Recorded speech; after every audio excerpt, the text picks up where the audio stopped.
As if the people of Gaza hadn't suffered enough, Greta Thunberg is on her way yet again. Yep, she's on another so-called freedom flotilla headed for Gaza and is about to expose the hidden reality of this movement yet again. I'll explain why. But first, let's set the table. What's going on? Huge applause as Flotilla Samud sets sail from Spain. On board, activists, actors, politicians, leaving Barcelona, bound for Gaza. The tide is changing, the tide is turning.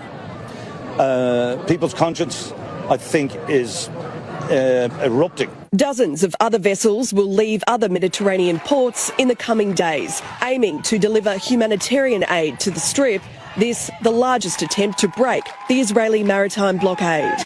Okay, so we have a network of people that believe the situation in Gaza is so dire and that people are so desperate for help that we need to send Susan Sarandon.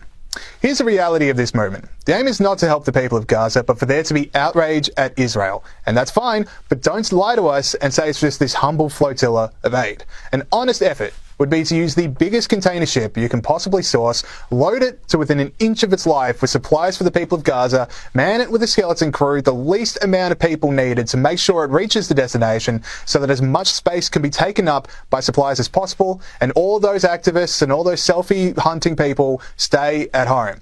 Because when you get Greta Thunberg, Liam Cunningham, Susan Sarandon, and a network of these activists from around the world to go on this mission, I can't take you seriously when you say it's not about the flotilla, but the aid. Every single person on these boats are taking up the space of more supplies and will need to consume other supplies to stay alive. But here's what we're being told is the aim of the flotilla. The question here today is not why we are sailing.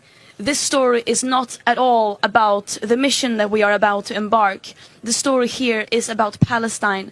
The story here is how people are being deliberately deprived of the very basic means to survive. But even that clip gives it away. People are dying all the time at the hands of Israel, but apparently there's still enough time for an hours-long press conference before the activists head off. And not just one press conference, but bump out media statements given before they leave. I mean, is there going to be anyone left in Gaza by the time these people are done talking about how little time there is left to waste? What is new and unprecedented about this mission is the scale and the nature of it, where we are mobilizing people from literally all over the world. And we are sailing with dozens of boats, coming back even stronger, because last time we were intercepted and detained, we were saying already back then that we will be coming back, and take that as a promise.